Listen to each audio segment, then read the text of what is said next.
मैं आपको आज न्यायपालिका तो बताऊंगा ही, लेकिन साथ ही मैं आपको उन चीजों के बारे में भी बताना चाहता हूँ कि जो आपके एग्जामिनेशन पॉइंट ऑफ व्यू से काफी इंपॉर्टेंट है। आप लोगों में से बहुत लोगों का क्वेश्चन रहता है कि टोटल क्वेश्चन बताइए कितने क्वेश्चन पूछे गए हैं। 2021 में पॉलिटी से 163 क्वेश्चन पूछे गए हैं, जितने भी शिफ्ट होंगे उन शिफ्टों में से। तो आप इससे अंदाजा लगा सकते हैं कि पर शिफ्ट में कितना क्वेश्चन आया होगा। मैं अगर आपको अप्रोक्सीमेटली बताऊं तो 1 से 2 क्वेश्चन आए होंगे हार्डली। हार्डली की बात यहाँ पे हो रही है, 1 से 2 क्वेश्चन आया होगा। जरूरी नहीं है कि 1 से 2 क्वेश्चन आपको इस बार भी देखने को मिले। इससे ज्यादा भी देखने को मिल सकता है और इसके बराबर भी देखने को मिल सकता है। देखिएगा, पॉलिटी में जो सबसे ज्यादा क्वेश्चन पूछे गए हैं, सबसे ज्यादा की मैं बात करूं दोस्तों, 91 क्वेश्चन आज हुए थे। उन 91 क्वेश्चन पूछे गए थे। वो आपका आर्टिकल था, अमेंडमेंट थे, ठीक है, पार्ट्स होंगे हमारे इंडियन कॉन्स्टिट्यूशन के, और आपका शेड्यूल्स थे। ठीक है, ये हो गया हमारा, जिसको अभी हम कवर करेंगे। दूसरा आपका क्वेश्चन पूछा गया था, सेकंड जो हाईएस्ट क्वेश्चन पूछे गए थे, वो हमारा टॉपिक खत्म हो गया है। उसका नाम था पार्लियामेंट, संसद। क्वेश्चन 51 क्वेश्चन पूछे गए थे इससे। दूसरा भी हमारा, जो तीसरा हमारा इंपॉर्टेंट है, वो आपका प्रेसिडेंट है, वाइस प्रेसिडेंट है,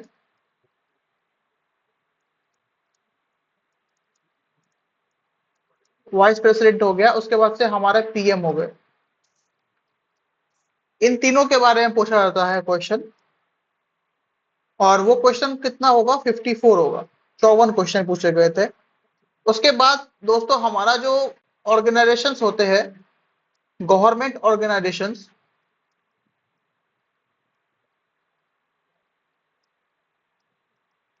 सरकारी संस्थाएं जिसको हम कहते हैं, उससे क्वेश्चन दोस्तों आया था लगभग 62 के आसपास, 62। ये भी हो गया हमारा, ये भी हो गया। ठीक है, ये दोनों बचा हुआ है, government organisation, article, amendment, parts, schedules. और उसके बाद में हाईएस्ट की बात करूं तो अमेंडमेंट अलग से एक टॉपिक होता है अमेंडमेंट का, जिसमें से 28 क्वेश्चन पूछे गए थे। 28 क्वेश्चन आए थे अमेंडमेंट से। और दोस्तों हमने एक चैप्टर पढ़ा था, जिस चैप्टर का नाम था फंडामेंटल राइट्स। फंडामेंटल राइट्स मतलब मौलिक अधिकार। इससे टोटल 28 क्वेश्चन पूछे गए थे, 28। ठीक है। और आपको ये जान के काफी दुख होगा कि हम जो पढ़ने वाले हैं आज, high court, supreme court and district court, tribunal courts के बारे में, उससे एक भी क्वेश्चन नहीं आया था। ऐसा बिल्कुल भी नहीं है कि नहीं आया था तो नहीं आएगा, बिल्कुल आ सकता है। एक हमारा दोस्तों आया था कॉन्स्टिट्यूशन से। इससे टोटल क्वेश्चन 18 आए थे। मतलब कई ऐसे शिफ्ट होंगे जिन शिफ्टों में ये क्वेश्चंस दिखे ही नहीं होंगे किसी को कॉन्स्टिट्यूशन के बारे में। और मैं अगर आपसे ये कहूं कि संविधान से क्वेश्चन आना इतना कम क्यों हो गया है, जबकि संविधान से ही हमारी भारतीय राज्य व्यवस्था की शुरुआत होती है, वो इसलिए हुआ है क्योंकि हर किसी को पता है कि ड्राफ्टिंग कमेटी कब बना था, गोलमेज सम्मेलन कब हुआ था, कौन कौन अध्यक्ष थे, हर किसी ने रट लिया है। एग्जामिनर को बहुत अच्छे से पता है, क्योंकि आप ये बात याद रखिए कि जो एग्जामिनर आपसे एग्जाम ले रहा है, वो भी कभी ना कभी जो है वो अपने टाइम में स्टूडेंट हुआ करता होगा, या फिर उसके पास भी जो है दोस्तों 30 साल 40 साल का एक्सपीरियंस होता है। ठीक है, तब जाकर के जो है वो आज एग्जामिनर के पोस्ट पे बैठा हुआ है। ऐसे ही नहीं बना है वो एग्जामिनर। तो दैट इज द रीजन कि कॉन्स्टिट्यूशन जो है, हमारा संविधान जो है, उससे क्वेश्चंस आना कम हो गया है धीरे धीरे। और आप कहेंगे कि फिर यहाँ आर्टिकल्स, अमेंडमेंट्स, पार्ट, शेड्यूल से 91 क्वेश्चन क्यों पूछा गया है? इस वजह से पूछा गया है क्योंकि आर्टिकल्स, बहुत सारे आर्टिकल्स है, अमेंडमेंट, संशोधन बहुत सारे हैं, पार्ट्स जो भाग है हमारे भारतीय संविधान के, शेड्यूल्स अनुसूचियां हैं। दोस्तों एक तो बात ये हो गया कि ये थोड़ा सा ना वास्ट हो गया ये। ठीक है, ये अगर मैं आपको आर्टिकल, अमेंडमेंट, पार्ट, शेड्यूल बताऊं तो ऑलमोस्ट 1 वीक लगेगा इसको खत्म करने में। ठीक है, अगर मैं आपको सही से पढ़ाऊं तो, या फिर वन लाइनर पढ़ाऊं, फिर तो एक दिन में भी खत्म हो सकता है ये चीज। मतलब काफी वास्ट चीज है और बहुत चीजें यहाँ से ही ली गई है। आपको पता होगा ना कि हमारा कॉन्स्टिट्यूशन जो है, भारतीय संविधान जो है, वो कौन से एक्ट से जो है वो मैक्सिमम चीजों को उन्होंने लिया था, ये मुझे आप बाद में बताइएगा। ठीक है, दूसरा आता है फंडामेंटल राइट्स, मौलिक अधिकार। एक तो ये इस वजह से भी इंपॉर्टेंट है क्योंकि मौलिक अधिकार हर किसी को पता होना बहुत इंपॉर्टेंट है। हाँ, और मौलिक अधिकार से जो है दोस्तों, क्वेश्चन सिर्फ यही एग्जाम में नहीं, भारत के जितने भी सरकारी एग्जाम होते हैं उसमें मौलिक अधिकार से 1 से 2 क्वेश्चन आपको रहता ही है, लेकिन 28 क्वेश्चन।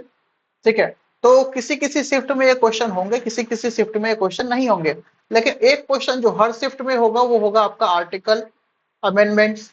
ठीक है, ये वाला जो है दोस्तों हर शिफ्ट में होगा। सरकारी संस्थाएं, ऐसे तो ये है एस्थेटिक का पार्ट, लेकिन इसको हम पॉलिटी में पढ़ेंगे। आपने जैसे कि इंटरनेशनल ऑर्गेनाइजेशन होते हैं ना, वो सब जो है सब कुछ आता है आपका स्टैटिक में ही। इसलिए मैंने आपको बताया था कि जो आपका स्टैटिक है वो केवल स्टैटिक अकेला एक चैप्टर नहीं है, अकेला एक सब्जेक्ट नहीं है। स्टैटिक में आपका करंट अफेयर्स का भी बहुत ज्यादा मिक्सचर रहता है, और आपका जो इधर जनरल के सब्जेक्ट्स है, आपका कह सकता हूँ जीएस के जो सब्जेक्ट है ना, उनका भी कहीं ना कहीं इसमें मिश्रण रहता है। तो अकेले स्टैटिक नहीं बनता, जब ये दोनों आपस में आते हैं तब स्टैटिक बनता है। जैसे कि मैं बात करूं ऑर्गेनाइजेशंस की, संस्थाओं की बात करूं मैं, तो अभी आपने देखा कि मैंने यहां पर में लिखा है सरकारी संस्थाएं। ठीक है, तो ऑर्गेनाइजेशन तो हमारा स्टैटिक का पार्ट है, फिर हम यहाँ पे क्यों पढ़ रहे हैं? वो इसलिए पढ़ रहे हैं क्योंकि सरकारी संस्थाएं जो है वो सीधा राज्य व्यवस्था से संबंधित है। ठीक है, पार्लियामेंट का चैप्टर हमारा ऑलमोस्ट हो गया है। देखो, मैं आपको हमेशा कहता हूं और बार बार रिपीट कर रहा हूं, जो हम कोई भी सब्जेक्ट, कोई भी टॉपिक जो खत्म करते हैं, तो आपका जो कर्तव्य बनना चाहिए, आपका जो दायित्व बनना चाहिए, वो ये बनना चाहिए कि उससे संबंधित जितने भी क्वेश्चन आ चुके होंगे पिछले साल, वो क्वेश्चन आपको घर जाकर के करना है। अगर आप ये नहीं कर रहे हैं तो आप कल को आकर के मुझे मत कहिएगा कि हमसे तो क्वेश्चन ही नहीं बना। ठीक है, क्योंकि मैं जो आपको जितना पढ़ाता हूं उससे मैक्सिमम क्वेश्चन आपको मिल जाएंगे प्रीवियस ईयर क्वेश्चंस के, मैं उसी बेसिस पे पढ़ाता हूं आपको। अगर कुछ क्वेश्चंस नहीं मिलते हैं तो आपके पास गोल्डन अपॉर्चुनिटी रहेगी कि आप उन क्वेश्चंस को पिन कर सको ग्रुप में कि ये क्वेश्चन सर नहीं समझ में आ रहा है, क्वेश्चन कहाँ से आया, तो मैं आपको वहां पे एक्सप्लेन करूंगा। लेकिन जब आप ये फंडा ही नहीं कर रहे हैं तो मैं आपको कैसे एक्सप्लेन कर सकता हूँ? मेरी बात समझ में आया कि नहीं आया? अगर आप आज आपके जेब से 300-400 रुपए चले जाएंगे, सुनिएगा मेरी बात, अगर आज आपके जेब से 300-400 रुपए चले जाएंगे तो आपका कोई लॉस नहीं होगा, आप प्रॉफिट में रहेंगे। हाँ, जैसे कि मार्केट में बहुत बुक है। अब जैसे कि मैंने पिनेकल रखता हूँ, मेरे पास पिनेकल है, अभी भी है, आज भी है। प्रीवियस ईयर क्वेश्चन के लिए सफिशियंट बुक होता है ये। ठीक है, पीवाईक्यू के लिए सफिशियंट बुक होता है। मेरे जेब से 400 रुपए चले भी गए तो फ्यूचर में जो है यही 400 रुपए जो है ना वो 40,000 रुपए बन के आएंगे मेरे पास। कौन कौन मेरी बातों से एग्री करता है मुझे बताओ? यही 40,000 रुपए बन करके वापस आएंगे कि नहीं आएंगे मेरे पास? अगर आज मैं देख लूंगा कि मेरे पास 400 रुपए चले जा रहे हैं जेब से, बहुत ज्यादा दिक्कत हो रही है। 400 रुपए का तो आज के टाइम में मंथली रिचार्ज होता है। जिस प्राइस में आप लोगों ने बैच परचेस किया है, आपको बहुत अच्छे से पता होगा कि उस प्राइस में जो है आज के टाइम में 2 GB वाला रिचार्ज होता है आपके फोन में।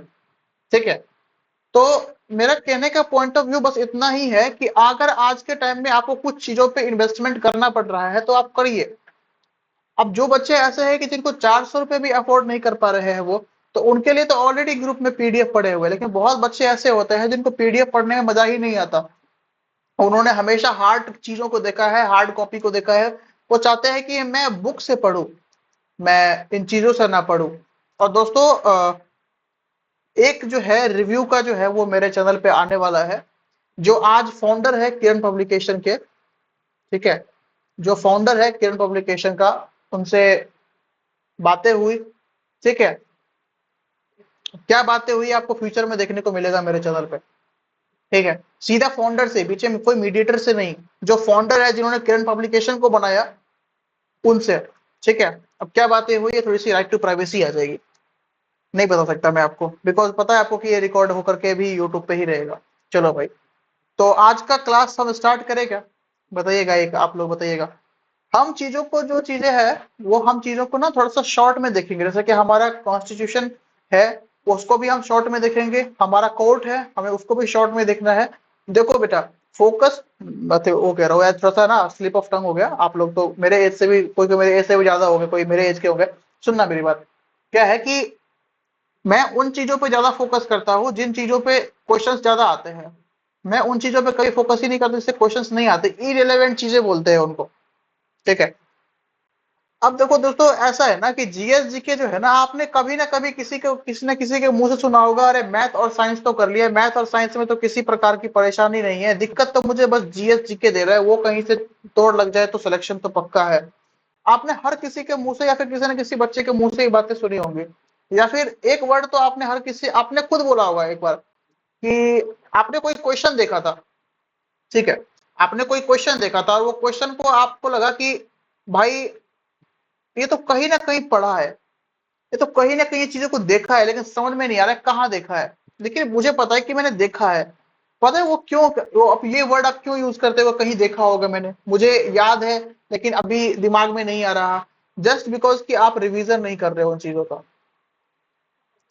आप रिवीजन नहीं कर रहे हैं डेली बेसिस पे, चाहे वो सुबह हो चाहे वो शाम हो, आप बस चैप्टर्स को कंप्लीट करने पे लगे हुए हैं, लेकिन आप रिवीजन नहीं कर रहे। जितना आप पढ़ाई पे आज के डेट में ध्यान देते हैं, उससे कई ज्यादा आपको रिवीजन पे ध्यान देना चाहिए। जैसे कि हमने पंचायती व्यवस्था खत्म किया, आपका कर्तव्य बनना चाहिए कि कौन कौन से स्टेट में जो है, दोस्तों मैं आपको हमेशा कहता हूं कि जिस हिसाब से आपका कंपटीशन होने वाला है, उस हिसाब से कंपटीशन जो है वो काफी नेक्स्ट लेवल जाएगा। ये मेरी बात को ध्यान रखना, काफी नेक्स्ट लेवल जाएगा। एक वक्त हुआ करता था 2019-21 का कि वैकेंसी ज्यादा थी, चलो भाई थोड़ा बहुत कॉम्प्रोमाइज चल जाता है चीजें का, लेकिन इस बार नहीं चलेगा। ठीक है, इस बार कंपटीशन काफी तगड़ा होने वाला है, बहुत तगड़ा। 70 से नीचे तो कुछ नहीं होने वाला, 70% से नीचे तो अगर जिसका आया वो कंसीडर ही नहीं होगा। रेयरली कंसीडर हो जाए तो हो जाएगा, अदरवाइज नहीं हो पाएगा। ठीक है, तो मैं जो आपको इतना ज्यादा ज्ञान दे रहा हूँ इस वजह से दे रहा हूँ क्योंकि आप चीजों को समझिए। ठीक है, आप चीजों को समझेंगे तो आपका ही फायदा होगा। अब हम स्टार्ट करते हैं। ठीक है, जिनको भी पानी वगैरह कुछ पीना होगा तो पी लीजिएगा। अब मैं स्टार्ट करूंगा।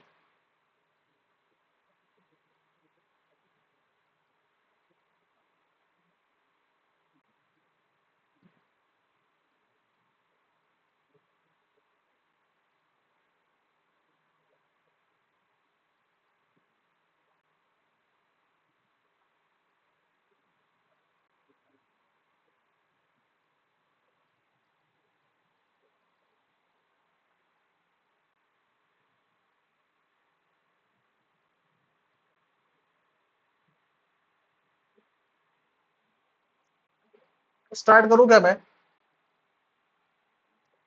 ठीक है, स्टार्ट करता हूँ। हेडिंग डाल लीजिएगा आप लोग कि आज हम पढ़ने वाला है न्यायपालिका।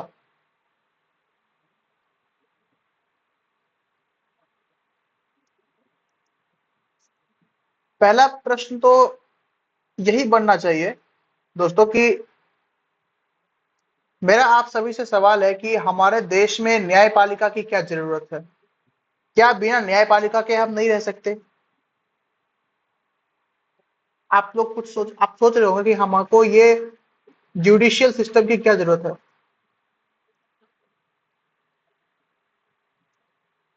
तो मैं आपको बता देना चाहता हूँ कि जो हमारा देश है ना, वो लोकतांत्रिक है। ठीक है, न्यायपालिका जो है ना, वो हमारे देश की लोकतांत्रिक व्यवस्था का एक महत्वपूर्ण अंग होता है।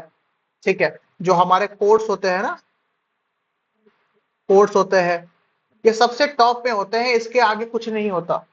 ये केवल और केवल दोस्तों, एक तो ये सीआरपीसी को मानते हैं। ठीक है, जैसे कि पुलिस आप पे क्या लगाती है, पुलिस आप पे धाराएं लगाती है, इसको हम बोलते हैं इंडियन पिनल कोड, आईपीसी बोलते हैं। ठीक है, उसी का दूसरा रूप है बीएनएम। लेकिन आप जब भी जाइएगा कोर्ट में दोस्तों, तो कोर्ट कभी भी आईपीसी या फिर बीएनएम को नहीं मानती, वो सिर्फ और सिर्फ सीआरपीसी को मानती है। ये सीआरपीसी क्या होता है ये आपकी जानने की चीज नहीं है, मतलब जानने की चीज है लेकिन ये टॉपिक का चीज नहीं है। इसको बताऊंगा तो लंबी हो जाएगी काफी।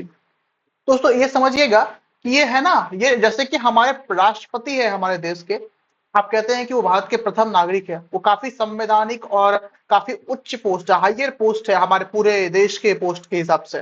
पीएम से भी बड़े पोस्ट पे है वो अलग बात है कि उनको राष्ट्रपति को जो है वो मंत्री परिषद और प्रधानमंत्री की सलाह पे कार्य करना पड़ता है, लेकिन पोस्ट तो काफी रिस्पेक्टेड है। उसी प्रकार से हमारे देश में जो कोर्ट्स होते हैं, न्यायालय होते हैं, वो काफी अपने में ही बहुत ज्यादा एक रिस्पेक्टफुल जॉब होती है, रिस्पेक्टफुल प्लेस होता है उनका। आप देखे होंगे, आपको मैंने बताया था राष्ट्रपति के चैप्टर में, जो कोर्ट्स के सीजेआई होते हैं, चीफ जस्टिस ऑफ इंडिया हो गए या फिर हाई कोर्ट के जजेस हो गए, उनकी नियुक्ति कौन करता है? तो राष्ट्रपति करता है। तो आप सोचिए कितना ज्यादा एक कह सकता हूं बहुत ज्यादा गौरवान्वित पोस्ट है ये। हाँ, और दोस्तों मैं अगर बताऊं आपको कि इसके बिना जो है ना समाज में व्यवस्था बनाए रखना और लोगों के अधिकार की रक्षा करना लगभग असंभव हो जाएगा। आपको पुलिस ने 24 घंटे से ज्यादा जेल में डाल दिया है, मजिस्ट्रेट के सामने पेश नहीं कर रहा है। आपको कुछ रिट के बारे में याद आ रहा होगा कि भाई सुप्रीम कोर्ट के पास तो कुछ अधिकार होते हैं, कुछ रिट जारी करने के अधिकार होते हैं। अगर आप याद कर पा रहे हो, रिकॉल कर पा रहे हो पुरानी चीजों को, तो हैबिस कॉर्पस का नाम सुना है? अधिकार परीक्षा, सॉरी, बंदी प्रत्यक्षीकरण का। अगर आपको पुलिस ने 24 घंटे से ज्यादा के लिए अरेस्ट कर रखा है, कहां जाइएगा? अगर कोर्ट नहीं होगा, कोर्ट आपकी बात नहीं सुनेगी, तो कहां पे जाइएगा आप? आपको पता है जो यूपीएससी के स्टूडेंट होते हैं, जो आईएएस आईपीएस बनते हैं, उनको भी कोर्ट में खड़े होने के लिए जो है ना वो लाइन में लगना पड़ता है। एसपी तो वहां पे कुछ होता ही नहीं है।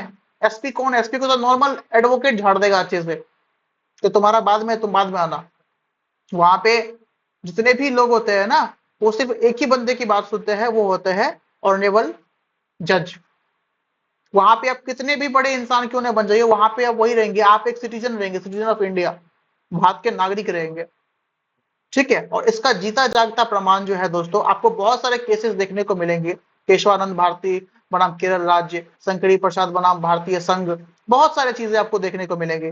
और आपको ये पता होगा बहुत अच्छे से कि हमारा जो मौलिक अधिकार है उसका संरक्षक कौन है? सुप्रीम कोर्ट ऑफ इंडिया है। याद कर पा रहे हैं आप लोग की जो हमारा फंडामेंटल राइट्स होता है, उसके संरक्षक कौन होते हैं? उसके संरक्षक जो है होते हैं वो हमारे ऑनरेबल सुप्रीम कोर्ट होते हैं। दोस्तों मैं आपको इसका बैकग्राउंड इसलिए बता रहा हूं क्योंकि ये बैकग्राउंड जानना आपके लिए बहुत इंपॉर्टेंट है, तभी हम किसी चीज की शुरुआत कर सकते हैं। अब हम करेंगे शुरुआत, ये तो आप समझ गए कि क्यों जरूरी होता है हमारे देश में। ठीक है, अगर आपसे क्वेश्चन इस प्रकार से पूछ लिया जाए कि जो हमारा कोर्ट है, जो हमारे न्यायालय है, वो कौन से भाग में आते हैं, या फिर कह सकते हैं जो न्यायपालिकाएं होती है वो कौन से पार्ट में आती है हमारे इंडियन कॉन्स्टिट्यूशन के, आर्टिकल कौन सा है उसका? देखिएगा, जो हमारी न्यायपालिका होती है, तो दोस्तों न्यायपालिका का जो भाग होता है वो भाग 5 होता है। आप यहाँ पे लिख लीजिएगा, भाग को बोलते हैं पार्ट। भाग हो गया आपका 5। और आर्टिकल कहां से कहां तक होता है इसमें? अनुच्छेद कहां से कहां तक होता है? अनुच्छेद होता है 124 से लेकर के 147 तक, 124 टू 120 147। ये हो गया, यही आपसे दो क्वेश्चन यहाँ पर मैं एग्जामिनेशन में कभी कभार पूछ लेता है। ठीक है, आगे बढ़े, बताइएगा। अगर मैं यहां से दोस्तों अगर एक ग्राफ बना करके आपको रिप्रेजेंट करना चाहूं, अगर मैं आपको ग्राफ बना करके बताऊं यहां पर मैं कुछ इस प्रकार से, तो मैं दोस्तों जब से आपको जो चीजें संविधान के रूप में आती है ना, जैसे कि जो चीज न्यायपालिका से आती है, तो मैं आपको ट्रायंगल बना के जरूर रिप्रेजेंट करता हूँ। आप लोग भी इसी तरीके से रिप्रेजेंट कीजिएगा। पहला सबसे ऊपर में कौन बैठते हैं? सुप्रीम कोर्ट बैठते हैं कि नहीं बैठते हैं? सबसे ऊपर में सुप्रीम कोर्ट हो गए। दूसरे पे कौन आते हैं आपके? दूसरे पे आते हैं आपके हाई कोर्ट। अच्छा, मेरा आपसे एक सवाल है दोस्तों कि हमारे देश में हाई कोर्ट कितने हैं, वो आप मुझे बताइएगा। ये मैं आपको नहीं बताऊंगा, आप मुझे बताइएगा। दोस्तों फिर आते हैं आपके डिस्ट्रिक्ट कोर्ट।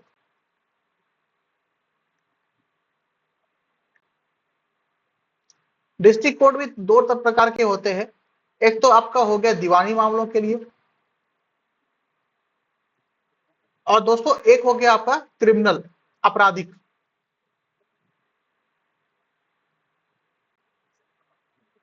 आपराधिक मामलों के लिए कुछ इस प्रकार से हमारे देश में, हमारे संविधान में कोर्ट का पोजीशन है। और आपको बहुत अच्छे से पता होगा कि सबसे टॉप पे बैठते हैं, सबसे ज्यादा पावर इनके पास होगा, सुप्रीम कोर्ट के पास होगा। सेकंड में होगा हाई कोर्ट के पास। एंड थर्ड में होगा डिस्ट्रिक्ट कोर्ट के पास। दोस्तों सुप्रीम कोर्ट की बात आ ही रही है तो मैं आपको एक लेटेस्ट करंट अफेयर्स की चीज बताना चाहूंगा कि दोस्तों आपको पता होगा कि आपने जब भी फॉर्म फिल किया होगा रेलवेज का तो आपसे पूछा होगा एड्रेस प्रूफ। अगर नहीं पूछा होगा तो आपसे एक चीज तो बहुत अच्छे से पूछा होगा कि आप बताओ कि आपका डेट ऑफ मतलब जन्म प्रमाण पत्र कहाँ है, या फिर जन्म प्रमाण प्रूफ दो आप। ठीक है, तो आपने या फिर हम सभी ने जो है वो आधार कार्ड को वहां पर में लगाया था। ठीक है, लगाया था, ओके। लेकिन दोस्तों अब जो है मुझे ये लगता है कि अब बहुत सारे सरकारी संस्थान जो है इन चीजों में बहुत बड़ा बदलाव करने वाले हैं। दोस्तों अब जो है आप आधार कार्ड को अपना जन्म प्रमाण पत्र के रूप में नहीं दिखा सकते, आप अपना उसको birth certificate sorry birth proof के रूप में नहीं दिखा सकते। हमारे पे क्या होता था कि पहले आधार कार्ड था तो आप कहते थे कि ठीक है सर हमारे पास तो आधार कार्ड है, आप आधार कार्ड से आप हमारा जन्म तिथि मिला लीजिए। ठीक है, लेकिन आपको बहुत अच्छे से पता है कि आधार कार्ड का जो है कोई भी फर्जी निकाल सकता है। दोस्तों अब जो है आपको SLC ये दिखाना पड़ेगा। SLC का मतलब होता है स्कूल, L का मतलब होता है लिविंग, और C का मतलब होता है सर्टिफिकेट। ये आपको हर किसी को मिला होगा स्कूल छोड़ते वक्त। SLC ये इंपॉर्टेंट होगा आपका, ये आप याद रखिएगा। ठीक है, तो अगर आप अब होता है, मुझे तो ऐसा लग रहा है कि अगर सुप्रीम कोर्ट ने ये बात कही है तो हर संस्था को मानना पड़ेगा। ठीक है, क्योंकि आधार कार्ड का कॉपी निकालना कोई आसान बड़ी बात नहीं है आज के डेट में। ठीक है जी, इतना तक कि ठीक है आप लोगों को। अब मैं आगे बताऊं आप लोगों को। दोस्तों जो हमारा कोर्ट होता है ना, जो हमारा कह सकता हूं न्यायालय होता है ना, वो आपका नोट डाउन कीजिएगा, ये एक अधिनियम के द्वारा संचालित होता है जिसको हम कहते हैं भारत सरकार अधिनियम 1935। भारत सरकार अधिनियम, या फिर मैं यूं कहूं कि इसी अधिनियम के द्वारा भारत में न्यायपालिका की नींव रखी गई। हम जब अधिनियम अमेंडमेंट्स पढ़ेंगे तो हम इसके बारे में जरूर पढ़ेंगे। अभी आप बस याद रखिए कि भारत सरकार अधिनियम के द्वारा जो है वो कह सकते हैं न्यायालय की एक कॉन्सेप्ट हमारे देश में हमारे कंट्री में लाया गया। ठीक है जी, ये तो हो गया आपका introduction of judiciary system in India. न्यायपालिका का ये परिचय हो गया, या आर्टिकल, ये भाग क्या होता है, कितने प्रकार के न्यायालय होते हैं। ठीक है, अब ये देखिए, अब मैं बात करने वाला हूं दोस्तों उच्चतम न्यायालय की।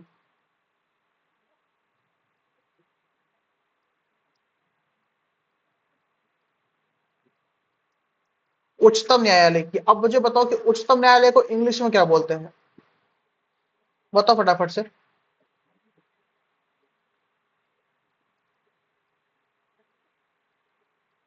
ठीक है, मैंने आपको ऊपर में बता दिया कि ये संविधान के भाग 5 में अनुच्छेद 124 से लेकर के 147 तक उच्चतम न्यायालय के उपबंधों का उल्लेख है।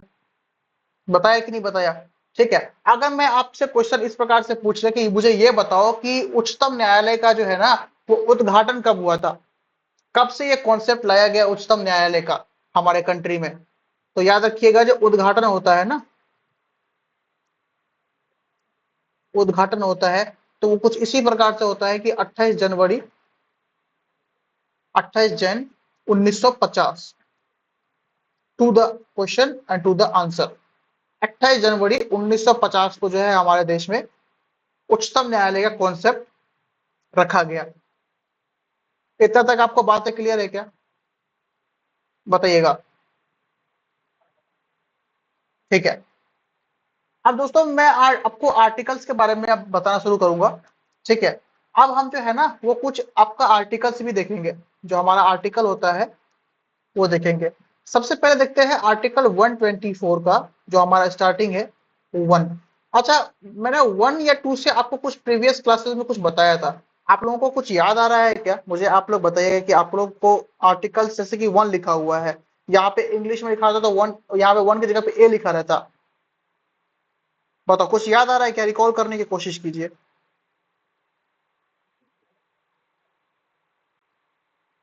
नहीं याद आ रहा आप लोगों को?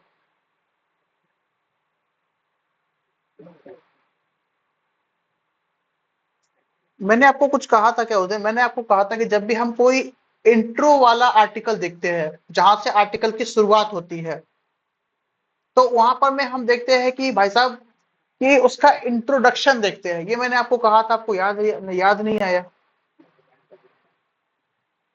आया कि नहीं आया? आ गया।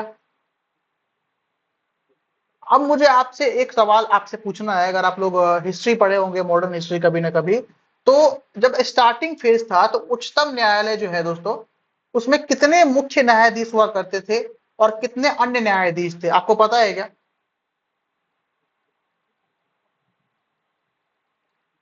मैं अगर बताऊं आपको कि जो, ठीक है,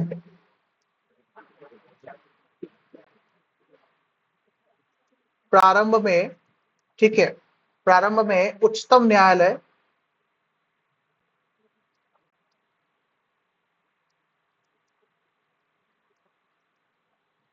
में एक मुख्य न्यायाधीश हुआ करते थे।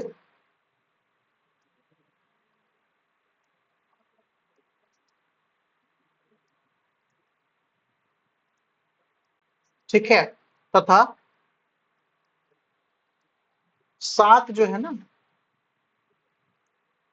वो अन्य न्यायाधीश थे।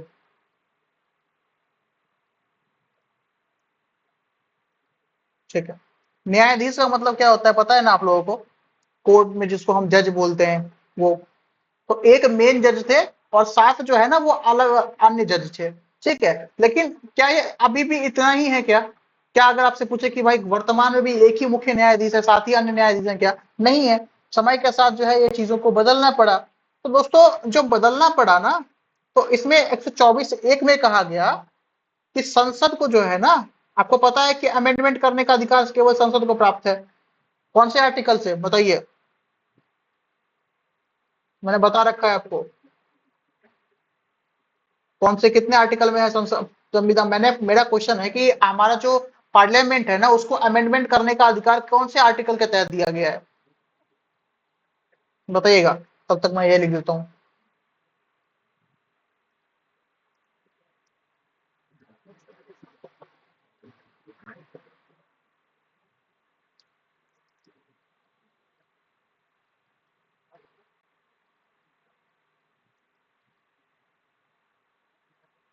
आर्टिकल 368 के बारे में नहीं बताया था क्या मैंने?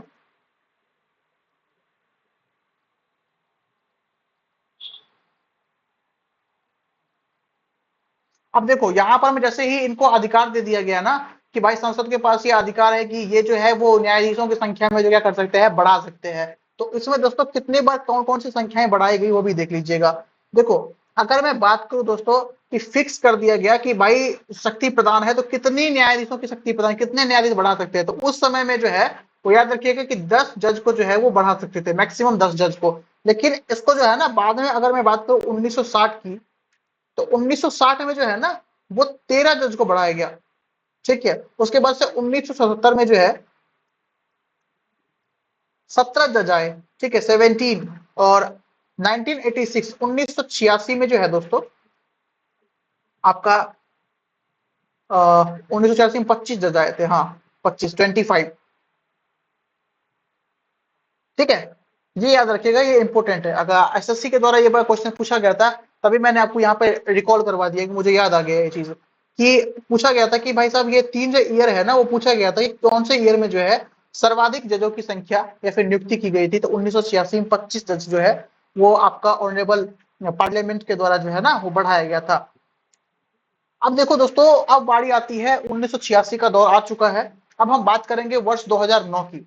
ठीक है, 2009 में जो है ना वो हमारा जो सेंट्रल गवर्नमेंट है, हमारी जो केंद्र सरकार है, उन्होंने जो है ना उच्चतम न्यायालय के कुल न्यायाधीशों की संख्या जो है वो 26 से बढ़ाकर 31 कर दी। ये क्वेश्चन बहुत इंपॉर्टेंट है, ये फैक्ट भी बहुत इंपॉर्टेंट है कि जो हमारा सेंट्रल गवर्नमेंट है ना, केंद्र सरकार है, सेंट्रल गवर्नमेंट,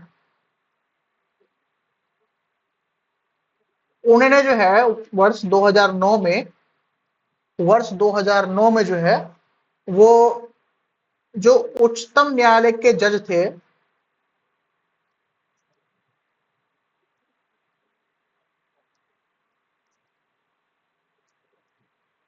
के न्यायाधीशों की संख्या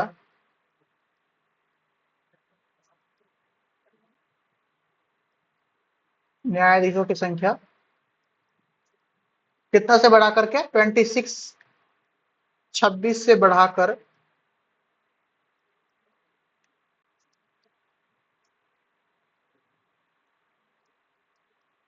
31 कर दी। ठीक है, पहले 26 थे 2009 से पहले, लेकिन 26 से बढ़ा करके जो क्या कर दी 31 कर दी, 31 कर दिया। ठीक है जी, अब बातें क्लियर है क्या आपको?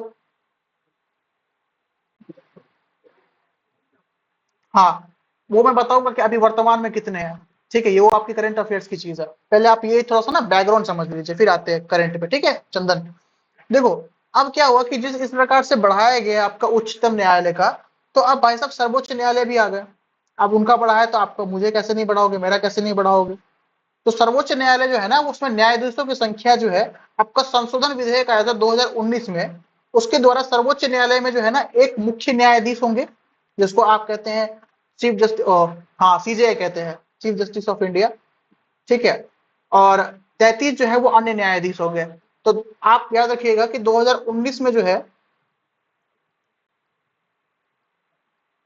वो, शॉर्ट में मैं लिख देता हूँ, आप फॉर्म लॉन्ग में लिख लीजिएगा। सुप्रीम कोर्ट का जो है ना, वो कहा गया कि एक जो होंगे वो सीजीआई होंगे, ठीक है, एक चीफ जस्टिस ऑफ इंडिया होंगे, और कौन होंगे, और 33 जो है ना, 33 अदर जजेस होंगे। बताइएगा बच्चों, अब इतना जो मैंने आपको बताया है, वर्तमान में कितना है कैसा है वो मैं आपको बताऊंगा। उसको अलावा आपसे कोई किसी प्रकार की समस्या है, जो मैंने आपको ऊपर से लेकर नीचे तक में बताया है, उसमें किसी प्रकार की समस्या है तो आप मुझे बताइएगा।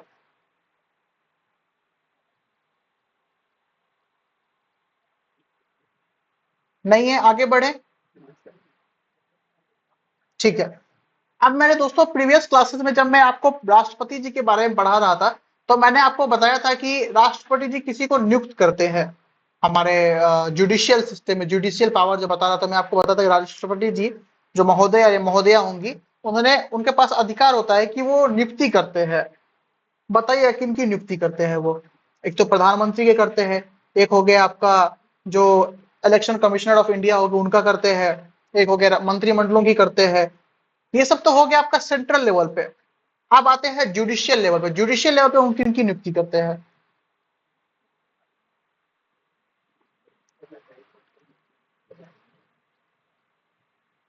और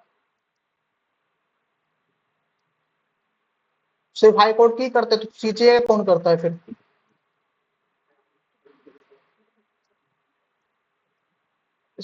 ये शायद दिख नहीं रहा होगा आप लोगों को अच्छे से। ठीक है, न्यायाधीशों की नियुक्ति। तो दोस्तों उच्चतम न्यायालय जो है ना, उसका उनका जो प्रत्येक न्यायाधीश होते हैं ना, याद रखिएगा जो उच्चतम न्यायालय होते हैं, मैं यहाँ पे हाई कोर्ट लिख देता हूँ। ठीक है, हाई कोर्ट से आप ज्यादा याद रखेंगे। उच्चतम न्यायालय और सर्वोच्च न्यायालय, कभी कभार लगता है कि भाई साहब इनमें से सुप्रीम कोर्ट कौन सा है और हाई कोर्ट कौन सा है। ठीक है, तो हाई कोर्ट लिख देता हूँ। हाई कोर्ट के जितने भी जज होते हैं ना, जजेस होते हैं जितने भी, उनको कौन अपॉइंट करता है? बताइएगा। और इसी प्रकार के क्वेश्चन आपसे एग्जामिनेशन में पूछ लेता है। ठीक है, और ये कौन से आर्टिकल में लिखा गया है ऐसा कि भाई साहब राष्ट्रपति नियुक्ति करेंगे? कौन सा आर्टिकल है? जाहिर सी बात है कि हमने 124(1) देख लिया था, 124(2) आएगा, 124 का दूसरा आएगा। ठीक है, तो यहाँ मैंने तो शॉर्ट फॉर्म में लिखा है, आप लॉन्ग फॉर्म में लिख लीजिएगा कि न्यायाधीशों की जो नियुक्ति होती है, तो वो हाई कोर्ट के जज को नियुक्त कौन करते हैं? राष्ट्रपति करते हैं, आर्टिकल 124(2) के द्वारा। ठीक है, अब 124(2) के अनुसार जो है दोस्तों, वो राष्ट्रपति जो है वो उच्चतम न्यायालय के और राज्यों के उच्च न्यायालयों के ऐसे न्यायाधीशों से परामर्श करेगा। ठीक है, ऐसे जैसे कि हमने बताया था ना, जैसे हमने आपको बताया था कि दोस्तों जब हम मंत्रिमंडल की जो राष्ट्रपति नियुक्ति करते हैं ना, तो सलाह पे करते हैं। आप यहाँ पर भी थोड़ा सा नोटिस कीजिएगा बातों को, कि राष्ट्रपति जो है वो मैक्सिमम कार्य सलाह पे करते हैं, एडवाइस पे करते हैं किसी न किसी पर्सन का। तो जब हमने प्रधानमंत्री के कार्यकाल के बारे में पढ़ा था, प्रधानमंत्री के बारे में पढ़ा था, मंत्रिमंडल के बारे में पढ़ा था, तो आपको बहुत अच्छे से पता होगा कि भाई साहब प्रधानमंत्री के सलाह पे जो है वो मंत्रिमंडल की नियुक्ति राष्ट्रपति करते हैं। उसी प्रकार से जो है वो जजों की नियुक्ति जो है, दोस्तों याद रखिएगा, जो प्रेसिडेंट है ना, वो आर्टिकल 124(2) कहता है कि जो हमारे राष्ट्रपति महोदय हैं या महोदया हैं, वो कैसे नियुक्ति करेंगे? सीधा अपने मन से नियुक्ति तो नहीं कर सकते वो, तो वो एडवाइस लेंगे। क्या लेंगे वो लेंगे सलाह। ठीक है, सलाह लेंगे। और वो सलाह किससे लेंगे? अब ऑब्वियसली बात है कि भाई अब वो प्रधानमंत्री या मंत्रिमंडल से तो लेंगे नहीं, क्योंकि उनके न्याय क्षेत्र में तो नहीं आता ये चीजें। तो किससे सलाह लेंगे? तो ये ऐसे न्यायाधीशों से सलाह लेंगे जो वरिष्ठ हो।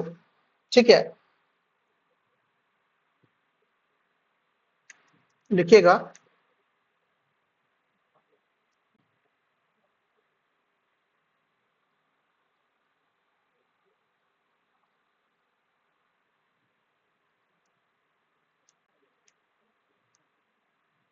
हाई कोर्ट अदर जजेस।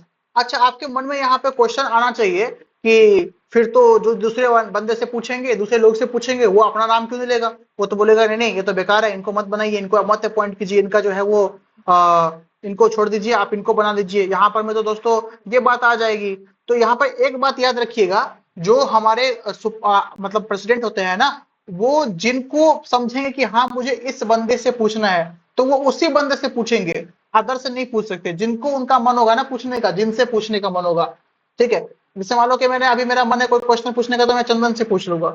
तो मैंने उससे पूछा, तो यही कहता है हमारा आर्टिकल 124 का 2 कि राष्ट्रपति जो है वो जजों की नियुक्ति करेंगे हाई कोर्ट के अन्य जजों के परामर्श से, अन्य जजों की सलाह से, लेकिन सलाह वो उनसे ही लेंगे जिनसे उनका मन करेगा। बताइए, आप कोई प्रॉब्लम है क्या?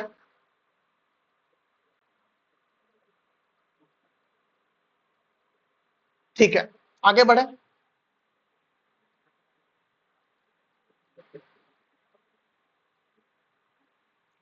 ठीक है, अब मैं आपको बताता हूं दोस्तों आर्टिकल 124 का 3। आर्टिकल 124 का 3 क्या है, देखिए।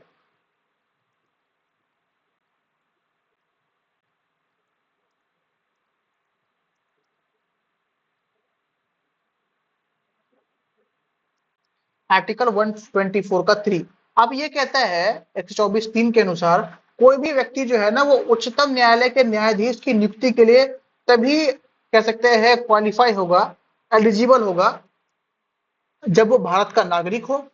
ठीक है, यहां पर मैं दोस्तों क्वालिफिकेशन की बात कर रहे हैं जजेस की, और अभी हम हाई कोर्ट देख रहे हैं, तो सुप्रीम कोर्ट को मत इंक्लूड करना इसको।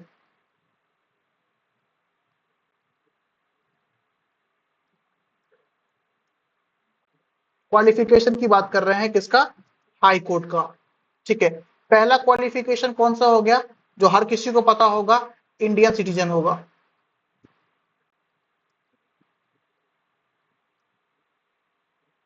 इंडियन सिटीजन मतलब भारत के नागरिक होंगे। अब आपको पता है कि इसमें दोस्तों, क्या इसमें एज का भी कुछ इशू है क्या?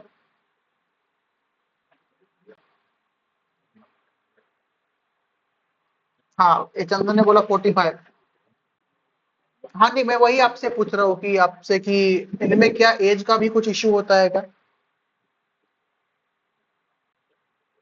दोस्तों, कह सकते हैं कि इसमें जो है ना क्वालिफिकेशन मैटर करता है, एक्सपीरियंस मैटर करता है इसमें, एक्सपीरियंस। एक्सपीरियंस कितने साल का? या तो किसी भी न्यायालय में,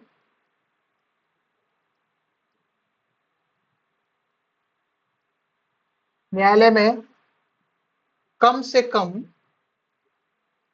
मिनिमम 5 वर्ष का, कम से कम 5 ईयर लिख देता हूं, 5 वर्ष का न्यायाधीश के रूप में होगा एक्सपीरियंस।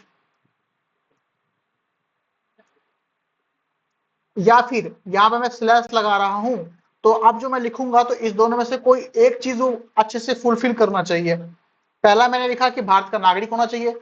दूसरा मैंने लिखा कि वो किसी ना किसी ऐसे कोर्ट में जो है ना, वो कम से कम 5 साल जो है वो न्यायाधीश के रूप में कार्य किए होंगे।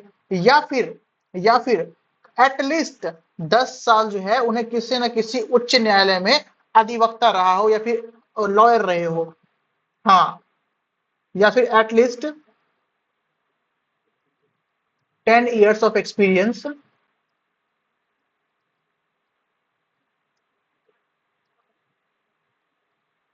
as a lawyer in high court।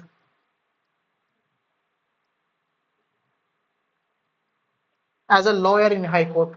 ठीक है, क्लियर है क्या यहाँ इतनी बातें? कौन सा बास्टोमा वाला भाई? आप इतना याद रखिए कि जो हमारा, हम जब भी पढ़ते हैं ना न्यायाधीशों के बारे में, तो उसमें एज का कोई क्राइटेरिया नहीं आता। ठीक है, उसमें एक्सपीरियंस मैटर करता है कि कितना एक्सपीरियंस है, कि उस बंदे के पास एक्सपीरियंस है भी या फिर नहीं भी है। पहला तो ये हो गया कि वो भारत का नागरिक होना चाहिए। दूसरा ये पूछ दिया, ये बोल दिया कि एटलीस्ट 5 साल किसी न किसी किसी भी कोर्ट में जो है वो न्यायाधीश जज के रूप में वो कार्यरत होगा, तो ठीक है। या फिर उसको 10 साल का एक्सपीरियंस होना चाहिए अधिवक्ता लॉयर के रूप में हाई कोर्ट में। ठीक है, यहां तक बातें क्लियर है क्या?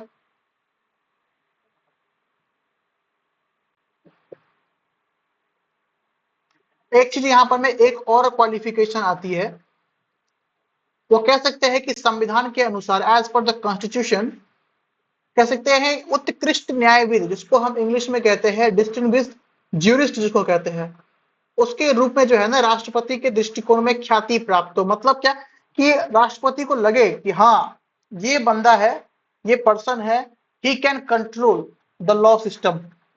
उसको लगता है, उनको लगता है कि हाँ भाई साहब की ये कर सकता है, ही कैन डू इट। ठीक है, ये राष्ट्रपति के ऊपर डिपेंड करता है, ये और किसी के ऊपर डिपेंड नहीं करता। ठीक है, तो ये एक चीज यहां पर में हो गया। दूसरा चीज यहां पर में हो गया।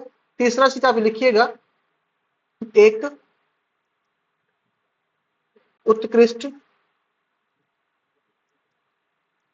न्यायविद। मतलब कह सकते हैं प्रीवियस रिकॉर्ड देखे जाते हैं। आप किसी को राष्ट्रपति पर्सनली थोड़ी जानता है कि भाई साहब ये अच्छा, ये दुबे जी हैं, ये पाठक जी हैं, ये श्रीवास्तव जी हैं, ऐसा ऐसा है। नहीं, ऐसा थोड़ी, प्रीवियस रिकॉर्ड देखा जाता है कि आपने के लॉ एंड सिस्टम में आपने कितने केसेस पे जो है वो क्या फैसला सुनाया है, कैसा क्या किया है, ये राष्ट्रपति के द्वारा जो है वो एक बेंच के द्वारा चेक किया जाता है। ठीक है, डिस्टिंग्विश्ड ज्यूरिस्ट के रूप में जो है वो आप राष्ट्रपति की नजरों में होने चाहिए। तो ये तो हो गया आपका आर्टिकल 124 कहता है क्वालिफिकेशन। अगला आता है आपका क्वालिफिकेशन हो गया। अब आता है अपॉइंटमेंट की बात, जिसको हम कहते हैं ओथ। ठीक है, शपथ।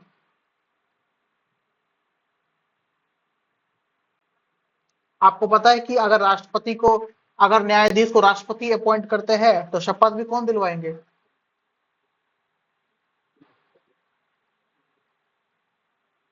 शपथ कौन दिलवाएंगे? तो राष्ट्रपति दिलवाएंगे। ठीक है, ये हो गया आपका शपथ के बारे में। अब मैं बात करने वाला हूँ टेन्योर के बारे में। पहले हमने दोस्तों स्टार्टिंग में देखा कि होता क्या है, कोर्ट्स कितने टाइप के होते हैं, कौन कौन से होते हैं, ये कोर्ट का कॉन्सेप्ट कहाँ से आया, बैकग्राउंड क्या है कोर्ट्स का। उसके बाद से हमने देखा कि आर्टिकल्स कौन कौन से होते हैं। फिर हमने ये देखा कि कौन कौन से आर्टिकल के तहत जो है वो क्या चीजें, कौन सी चीजों का प्रावधान है। फिर हमने ये देखा कि न्यायाधीशों की जो संख्या है वो संख्या में वृद्धि है, कौन से वर्ष में कितनी हुई है। ठीक है, उसके बाद से हमने दोस्तों नियुक्ति के बारे में देखा कि प्रेसिडेंट किस हिसाब से नियुक्ति करते हैं। क्वालिफिकेशन देखा, फिर शपथ देखा हमने। अब शपथ के बाद दोस्तों अब कार्यकाल की बात करूंगा, मैं टेन्योर की बात करूंगा। ठीक है, उसको हम पदावधि भी कहते हैं। पद की अवधि, इसको अगर मैं संधि विच्छेद करूं हिंदी में तो कहते हैं पद की अवधि, कि वो कितने वर्षों तक जो है वो उस पोस्ट पे रहेंगे। ठीक है, तो दोस्तों उच्चतम न्यायालय का जो न्यायाधीश होते हैं वो 65 वर्ष की आयु तक अपने पद पर बना रहता है। ठीक है, अब मैं पहला पॉइंट लिखिएगा कि 65 ईयर्स के बाद जो है वो रिटायरमेंट होती है इनकी, 65 ईयर्स।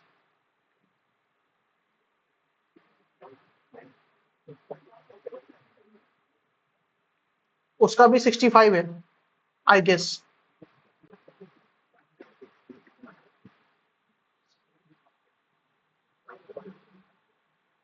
हाई कोर्ट का 62 है पक्का? अगर हाई कोर्ट का 62 है तो मुझे एक बार गूगल करने दो।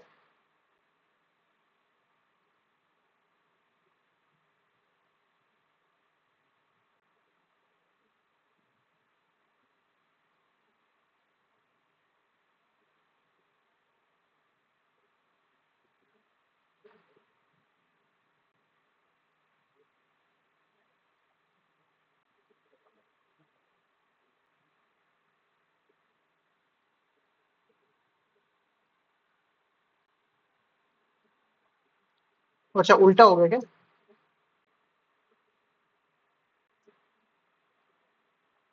उल्टा हो गया। धन्यवाद भाई, ऐसे ऐसे स्टूडेंट की तलाश में रहता हूँ भाई हमेशा। अब इससे ये साबित होता है कि आपने कभी ना कभी ये चीजों के बारे में पढ़ा होगा। कि भाई इंसान है, हम सभी इंसान है, वी ऑल आर ह्यूमंस। ठीक है, चलो भाई, माई मिस्टेक। आप 62 ईयर्स याद रखिएगा इस चीज को। 62 साल की उम्र तक जो है वो एज ए जज के रूप में अपॉइंट रहेंगे। ये आपका आर्टिकल 270 217 का एक बताता है। ठीक है, मैं सुप्रीम कोर्ट वाला को याद आ गया था, सुप्रीम कोर्ट का होता है 65, जो आर्टिकल 124 का 2 बताता है। ठीक है, आगे देखें। जैसे कि मैंने आपको क्वालिफिकेशन के टाइम में बताया था कि इसके इनके क्वालिफिकेशन के लिए कोई एज लिमिट नहीं होता, तो आप याद रखिएगा कि नो एज लिमिट।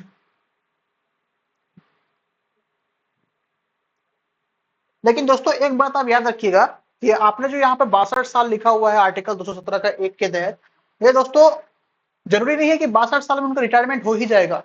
ये बिल्कुल भी जरूरी नहीं है कि भाई 62 साल के हो गए हैं आप इनको रिटायर कर दिया जाए। जी नहीं। अगर राष्ट्रपति का परामर्श होगा, राष्ट्रपति जी अगर रिक्वेस्ट करेंगे, जैसे कि कोर्ट में बहुत ज्यादा केसेस आ गए हैं, बहुत सारे केसेस हैं, ठीक है, तो उस अवधि में राष्ट्रपति रिक्वेस्ट कर सकते हैं कि सर आप कुछ ईयर्स जो है, कुछ साल जो है आप उस पोस्ट पे बने रहिए। ठीक है, इसको बोलते हैं बियॉन्ड द एज काम करना। आप देखो, राष्ट्रपति अगर इतने बड़े सर्वोच्च पद पे रिक्वेस्ट करेंगे तो भाई करना तो पड़ेगा। वो उनके ऊपर डिपेंड करता है वो करते हैं या फिर नहीं करते हैं। लेकिन अगर आप ये याद रखते हैं कि भाई साहब 62 साल हो गए हैं रिटायर कर दो, तो ऐसा नहीं है। ये आपका एक्सेप्शनल केस में होता है कि भाई साहब राष्ट्रपति ने रिक्वेस्ट की तो ठीक है, ओके है। अदरवाइज आपका रिटायरमेंट इतने में हो जाता है। अब दोस्तों यहाँ पर टेन्योर की बात कर ली है, मैक्सिमम एज लिमिट की बात कर ली है। ठीक है, अब हम बात करेंगे कि भाई साहब इनको अगर रिटायर अपना पोस्ट रिजाइन देना होगा, रिजाइन कैसे देंगे ये। तो आपको, आपने बचपन से ही पढ़ते आ रहे हो, आप संसद के टाइम से ही पढ़ते आ रहे हो कि भाई जो अपॉइंट करता है उसी को जो क्या करते हैं, त्याग पत्र देते हैं। तो रिजाइन किसको देंगे ये, रिजाइन जो है वो हैंड रिटन में देंगे, हैंड रिटन लेटर में देंगे। ठीक है, और किसको देंगे, तो ऑनरेबल प्रेसिडेंट को देंगे। किनको देंगे, राष्ट्रपति को देंगे।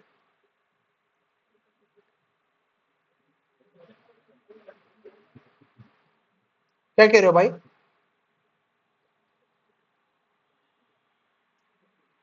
आपकी आवाज ना चंदन बहुत कम आ रही है, मैं समझ नहीं पा रहा हूँ। आप बोलिए। हाँ अब आ रहा है, बताओ।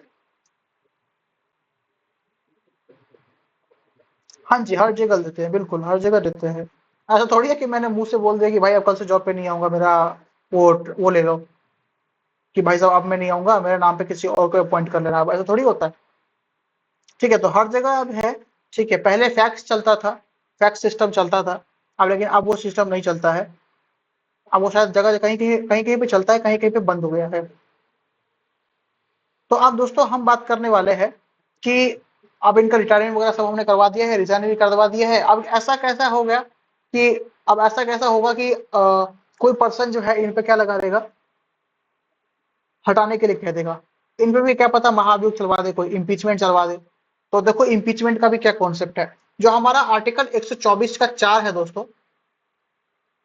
जो हमारा आर्टिकल 124 का 4 है, ये दोस्तों बताता है कि भारतीय संविधान का जो एक प्रावधान है कि सुप्रीम कोर्ट या फिर कह सकता हो और जितने भी कोर्ट्स है, उच्चतम न्यायालय जो है ना, वो उसे किसी भी न्यायाधीश को जो है दोस्तों इम्पीचमेंट के द्वारा हटाया जा सकता है। ठीक है, महाभियोग के द्वारा हटाया जा सकता है। उस समय में श्रेष्ठा का क्वेश्चन था कि सिर्फ प्रेसिडेंट के ही ऊपर इम्पीचमेंट लगता है, तो ऐसा नहीं है। वो जो इम्पीचमेंट का जो कॉन्सेप्ट है वो हर किसी इंसान पे लगता है। बस इम्पीचमेंट का वर्ड यूज नहीं होता, लेकिन महाभियोग हर किसी पे लग सकता है। भ्रष्टाचारी हर किसी पे लग सकता है।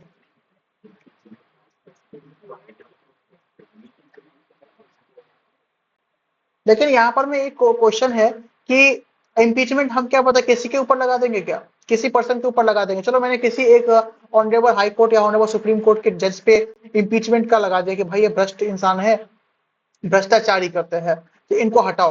तो ऐसे कैसे हटा देंगे इनको, मैंने कहा और मान लिया, मेरा क्या है वो लक्ष्मण रेखा थोड़ी है मेरी बात। तो याद रखिएगा, ये इम्पीचमेंट की बात करता है, महाभियोग की बात करता है। मैं आपको इम्पीचमेंट यहाँ पे मैं इसलिए लिखा रहा हूँ क्योंकि आपको इम्पीचमेंट वर्ड याद रहता है। कह सकते हैं इसको महाभियोग कह सकते हैं। महाभियोग को आसान भाषा में कहेंगे कि पद से हटाना, रिमूवल फ्रॉम द पोस्ट या पोजीशन। ठीक है, तो इम्पीचमेंट काउंट करता है आर्टिकल 124 का 4। ये आप याद रखिएगा कि आपने कहा और ये होगा नहीं, ऐसा नहीं होगा। इस पे जो है ना दोस्तों, जब तक ये साबित ना हो जाए कि भाई साहब ये इंसान भ्रष्ट है, जिसको हम अपनी भाषा में कदाचार कहते हैं, या फिर असमर्थ है, ये इन एलिजिबल है पोस्ट को या फिर केसेस को देखने के लिए, उस आधार पे जो है दोस्तों, संसद के प्रत्येक सदन द्वारा जो है ना अपनी कुल सदस्य संख्या के अनुसार या फिर बहुमत द्वारा जो है वो उपस्थित और मत देने वाले सदस्यों के कम से कम 2/3, जिसको हम कहते हैं स्पेशल मेजोरिटी।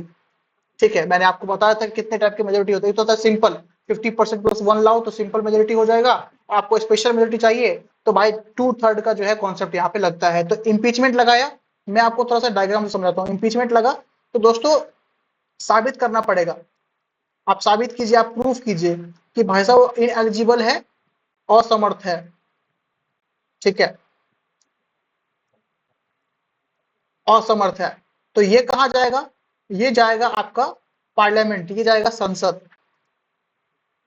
आप संसद में आपको पता है कि कुछ नॉर्मल चीजों पे करने पे भी जो है क्या होता है, वोटिंग होती है, बहुमत लेना पड़ता है। बहुमत अगर आपके सपोर्ट में है तो आपकी जय जय है, बहुमत आपके सपोर्ट में नहीं है तो फिर खत्म। ये 2/3, जहां पे आपको 2/3 दिख जाए तो याद रखिएगा ये स्पेशल मेजोरिटी है।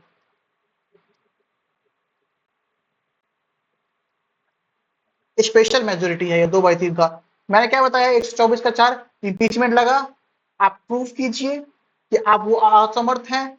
ठीक है, फिर ये संसद के पास जाएगा, संसद में बहुमत पास होगा कि भाई 2/3 का बहुमत है, इसको हम कह देते हैं स्पेशल मेजोरिटी। ठीक है, और आपसे क्वेश्चन है कि मुझे ये बताओ भाई, कदाचार का इंग्लिश आप लिख लीजिएगा, उसको हम कहते हैं मिसबिहेव।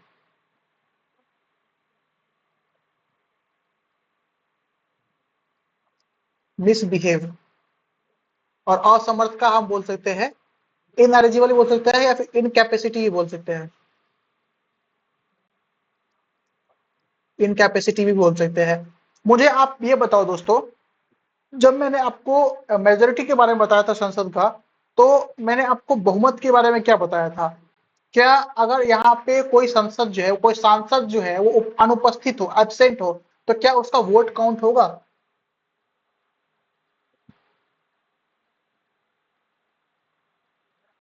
मेरी आवाज आ रही है आप लोगों तक? मैंने क्या आपसे पूछा, आपने सुना?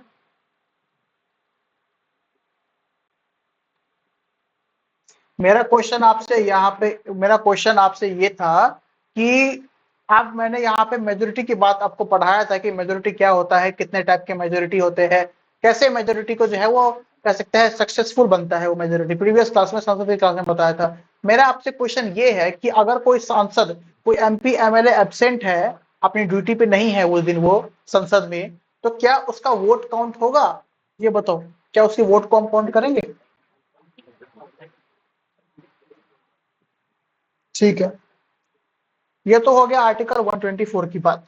आपसे अब क्वेश्चन अगर पूछ ले कि भाई कितने हमारे देश में ऐसे न्यायाधीश रह चुके हैं जिन पे इम्पीचमेंट कह सकते हैं, उनको पद से हटाए जाने की कोशिश की गई है, सक्सेसफुल नहीं हुआ है। तो दोस्तों 2 केस मैं आपको बताने वाला हूँ, उन 2 केसेस पे थोड़ा सा आप ध्यान रखिएगा कि 2 केस कौन कौन से हैं। पहला तो दोस्तों एक आपका केस आया था आपका हाईकोर्ट का, एक केस आया था आपका हाईकोर्ट का, ये बस आप याद रखिएगा, आपके लिखने की चीज नहीं है ये, कि हाईकोर्ट का एक केस था, एक जज हुआ करते थे। ठीक है, उच्चतम न्यायालय के एक जज हुआ करते थे, वो जज का नाम था मुख्य न्यायाधीश थे वो, उनके नाम था बी रामास्वामी। वो आपका मेन जज थे। ठीक है, मुख्य न्यायाधीश कर सकते हैं, मेन जज थे, उनका नाम था बी रामास्वामी।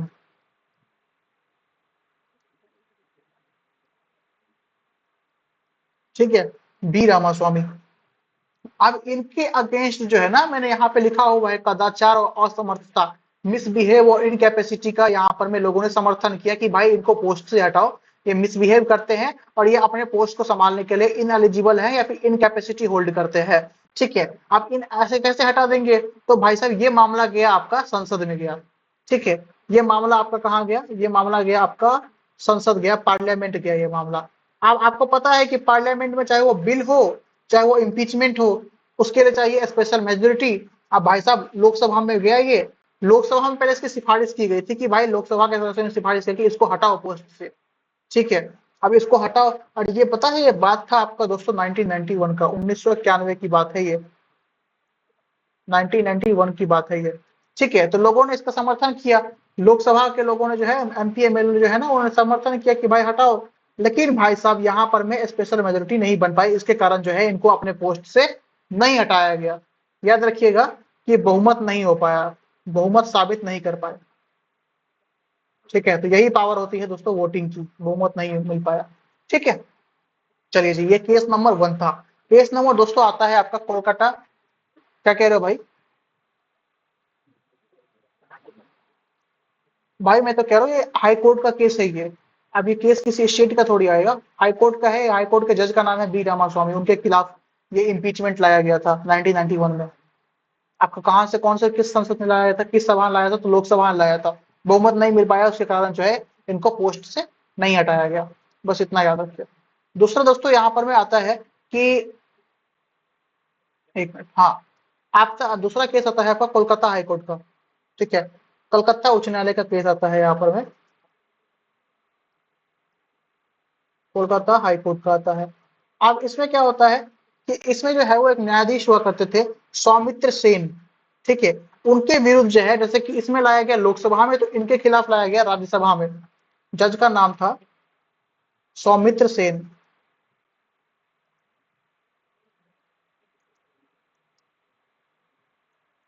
सौमित्र सेन, इनके अगेंस्ट जो है वो इम्पीचमेंट लाया गया था आपका अपर हाउस के द्वारा, राज्यसभा के द्वारा,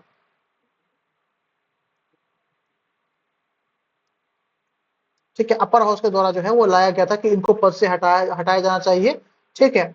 अब इसमें क्या हुआ दोस्तों कि एक तो हमने देखा कि बी रामास्वामी को बहुमत नहीं मिल पाया, तो इनको जो है वो दोषी नहीं ठहराया गया, ठीक है। लेकिन दोस्तों इनमें इनको दोषी ठहराया गया, इनमें जो है आप कह सकते हैं बहुमत मिल गया कि हाँ भाई इनको हटाओ। इनको क्या हो गई, वोटिंग मिल गई, स्पेशल मेजोरिटी मिल गई कि भाई साहब अब तो ये हटेंगे। तो दोस्तों जब इनको ये स्पेशल मेजोरिटी के द्वारा दोषी ठहराया गया, ठीक है, तो कार्रवाई जो है वो आगे बढ़ ही नहीं पाई, ठीक है। किंतु कार्रवाई जो है वो आगे बढ़ने से पहले ही जो है ना उन्होंने अपने त्याग पत्र दे दिया। कितने बड़े मतलब खिलाड़ी इंसान था ये, सोचो। बंगाल के लोग ऐसे थोड़ी होते हैं, देखो। मतलब इसने सोचा कि भाई अगर ऐसे धक्के मार के निकाला जाएगा तो पूरे देश में बदनामी होगी। उसने क्या किया, इसने जो है वो अपना रिजाइन दे दिया राष्ट्रपति को। इसने राष्ट्रपति को कह दिया कि भाई साहब मैं जो है ना अपने पोस्ट से रिजाइन देता हूँ। कितना खिलाड़ी इंसान था ये, त्याग पत्र दे दिया इसने, ठीक है। इसलिए मैं हमेशा कहता हूँ कि बंगाल के लोगों से बच के रहा करो, ठीक है। पोस्ट देखो, इसकी पोस्ट भी चली गई, ठीक है। तो त्याग पत्र दे दिया उन्होंने। एक तो उनकी अपनी गरिमा बच गई, अपनी रिस्पेक्ट बच गई, क्योंकि भाई आप बोलते हैं ना भागते भूत की लंगोटी ही सही, ये कहावत है। तो यहाँ ये कहावत बहुत अच्छे से यूज हुआ। दो केसेस आपने देखिए, आई होप कि आपको अच्छे से समझ में आया होगा। एक केस देखा जिसमें बी रामास्वामी को जो है वो संसद के लोकसभा के द्वारा जो है वो इम्पीचमेंट लगाया गया था, दो कारणों से। पहला कारण हो गया आपका मिसबिहेव, दूसरा कारण हो गया इनकैपेसिटी, बट बहुमत नहीं मिलने के कारण जो है उनको ये केसेस को क्लोज करना पड़ा, वो अपने पोस्ट में बने रहे। दूसरा केस हमने देखा कि कलकत्ता हाईकोर्ट का देखा केस, इसमें जो है वो सौमित्र सेन नाम का एक जज हुआ करता था। राज्यसभा के द्वारा ये लाया गया था कि भाई साहब इनको जो है वो हटाया जाना चाहिए। उनको बहुमत भी मिला, स्पेशल मेजोरिटी भी इनके साथ थी। लेकिन इनको लगा कि भाई साहब अब मुझे हटा दिया जाएगा, निकाल दिया जाएगा, तो इन्होंने खुद त्याग पत्र दे दिया कि राष्ट्रपति को त्याग पत्र दे दिया कि मैं हट जाऊंगा अपने पोस्ट से, ठीक है। चलिए जी, ये तो हो गया आपका न्यायाधीशों को हटाना और ऐड करना। अब हम बात करने वाले हैं आर्टिकल 125 की, ठीक है। आर्टिकल 125 की, अनुच्छेद 125 की बात करने वाले हैं। थोड़ा सा आइए देखते हैं कितना काम करवाओगे जजों से। अब जैसे काम करवाओगे तो पैसा भी तो दोगे ना। तो दोस्तों पैसे की बात होगी अब यहाँ पर में, ठीक है। वेतन की बात करेंगे, अलाउंसेस,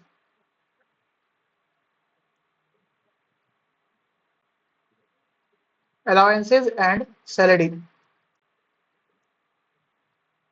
ठीक है। देखो उच्चतम न्यायालय के जो न्यायाधीश होते हैं ना, उनके वेतन, उनके भत्ते जितने भी होते हैं, ठीक है, या फिर कह सकते हैं स्पेशल राइट्स होते हैं उनके पास, विशेषाधिकार इसको हम कहते हैं, लीव्स होते हैं, ठीक है, पेंशन वगैरह हो गया ना, इसका निर्धारण कौन करता है? तो याद रखिएगा अलाउंस एंड सैलरी का निर्धारण जो है दोस्तों वो आपका करता है पार्लियामेंट, संसद करती है इसका निर्धारण। आप भी जब जाइएगा ना, जब अपने सरकारी नौकरी में आप आएंगे तो आपके पास पीएफ कितना करता है, आपके डीए कितना है, उसके बाद से आपको कितना हाइक बढ़ाना चाहिए, कौन सी सिटी में आप पोस्टेड हो उस हिसाब से कितनी सैलरी मिलनी चाहिए, आपको पर्क्स कितने मिलने चाहिए, बेनिफिट्स कितने मिलने चाहिए, एक निर्धारित आप नहीं करोगे।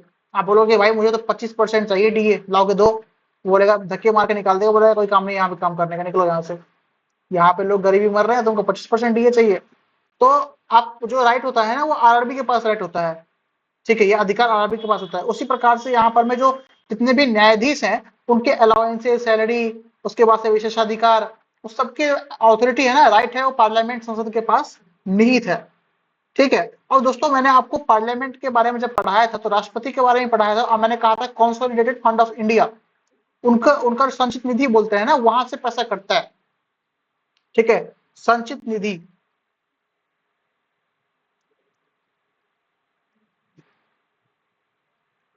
पैसा कटने का जो तरीका होता है वो संचित निधि से दोस्तों कटता है। अच्छा, मैंने आपको प्रेसिडेंट का कुछ सैलरी के बारे में बताया था कि 5 लाख रुपए उनकी वेतन होते हैं। तो मुझे आप बताओ कि जो हमारे जज होते हैं ना, जजेस होते हैं, उनकी सैलरी कितनी होती है? कितना?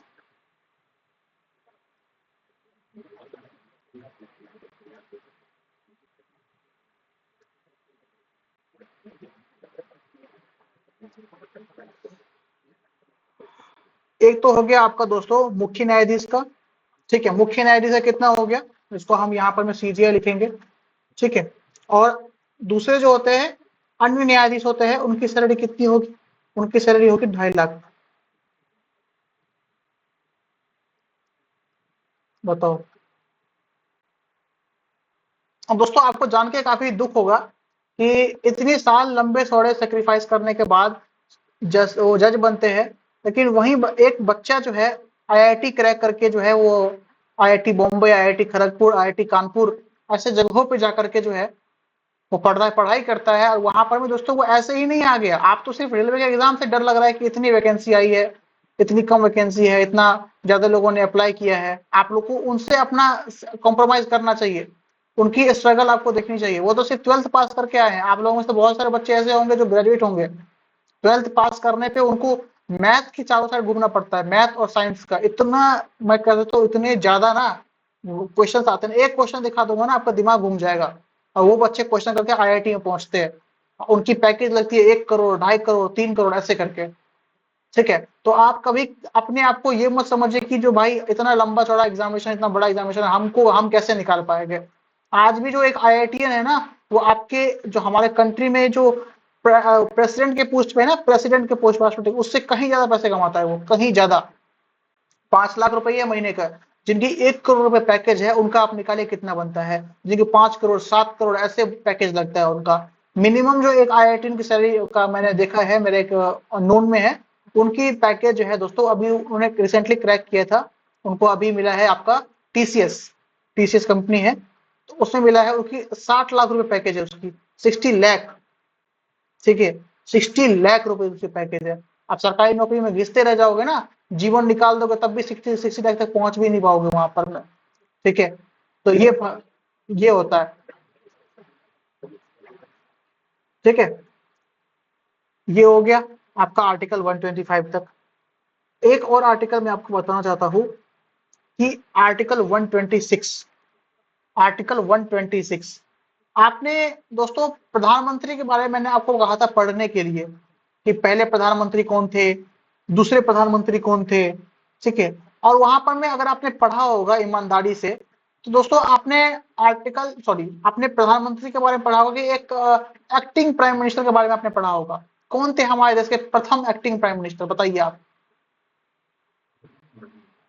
एक्टिंग क्यों बोलते हैं उसको, उनको एक्टिंग प्राइम मिनिस्टर क्यों कहा गया?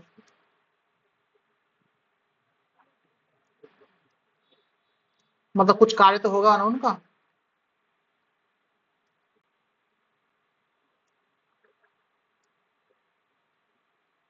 आर्टिकल 126 जो है दोस्तों, वो आपका एक्टिंग चीफ जस्टिस बोलते हैं इनको,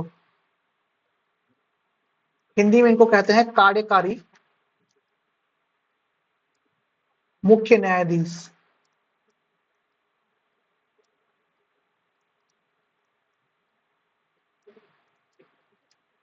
ठीक है, कार्यकारी मुख्य न्यायाधीश आर्टिकल 126 के द्वारा है। ठीक है दोस्तों, अब इसमें जो प्रावधान किया गया है ना, वो दोस्तों आपका जो उच्चतम न्यायालय होता है, उसे एक किसी अन्य न्यायाधीश को कार्यकारी मुख्य न्यायाधीश के रूप में नियुक्त कर सकते हैं, एक एक्टिंग कह सकते हैं चीफ जस्टिस के रूप में नियुक्त कर सकते हैं। ठीक है, लेकिन उसके लिए भी कुछ एलिजिबल क्राइटेरिया होते हैं। ठीक है, कुछ एलिजिबिलिटी होती है। तो पहला एलिजिबिलिटी जो है दोस्तों, वो आपका होता है कि मुख्य न्यायाधीश का पद जो है वो वैकेंट हो। आपने जब बताया गुलजारी लाल नंदा, तो दूसरे बार भी गुलजारी लाल नंदा ही बने थे। किनकी डेथ पे? लाल बहादुर शास्त्री जी का निधन हो गया था फॉरेन में। तो उस, हाँ, वो पद रिक्त ना रहे, वो पद वैकेंट ना रहे, तो उस वजह से उनको एक्टिंग कह सकते हैं प्राइम मिनिस्टर बनाया गया था। उसी प्रकार से आप याद रखिएगा, जब मुख्य न्यायाधीश का पद रिक्त हो, वैकेंट पोस्ट ऑफ CJI, ठीक है, या फिर कह सकते हैं मुख्य न्यायाधीश।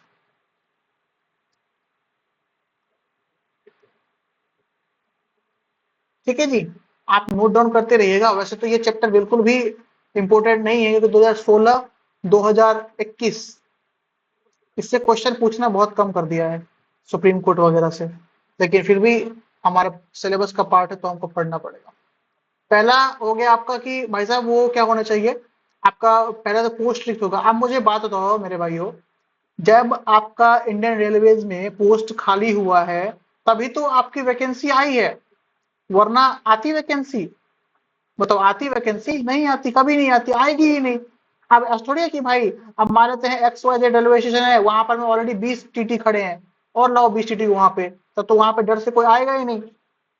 पता नहीं क्या लगता है लोगों की, भाई इतना डरते हैं वो टीटी से, इतना डरेंगे, कोई ऐसा लगेगा कोई राक्षस खड़ा है वहां पे, खा जाएगा, क्या करेगा पता नहीं, क्या सोच है। दूसरी है दोस्तों कि वो अस्थायी रूप से अनुपस्थित हो, एब्सेंट होंगे, वो एब्सेंट हो गए। और तीसरा क्या होता है कि मुख्य न्यायाधीश अपने कर्तव्यों का पालन करने में असमर्थ हो, इन एलिजिबल हो। दोस्तों मैं आपको हमेशा इतना शॉर्ट इसलिए लिखाता हूँ क्योंकि आप इन चीजों को आसानी से याद कर सकते हो। यहाँ पे मैं कहानी लिखाने लगूंगा ना, किताबों की तरह कहानी लिखाऊंगा ना, कुछ समझ में नहीं आएगा, पल्ले नहीं पड़ेगा आपका।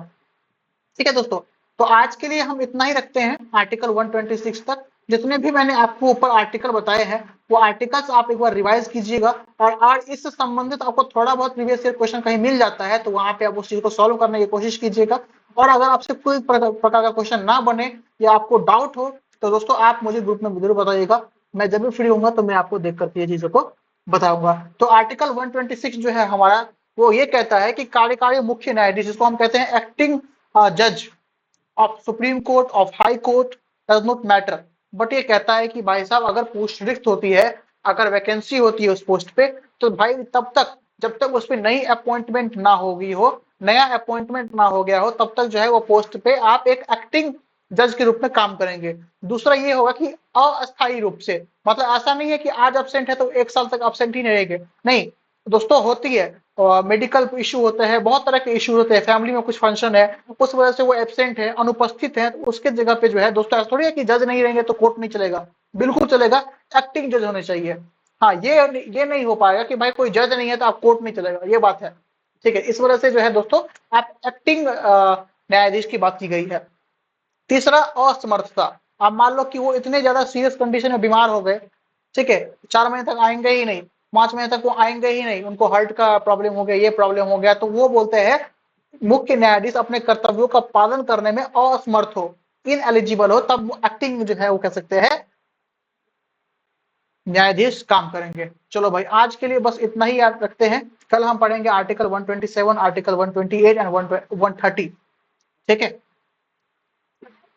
हाँ जी।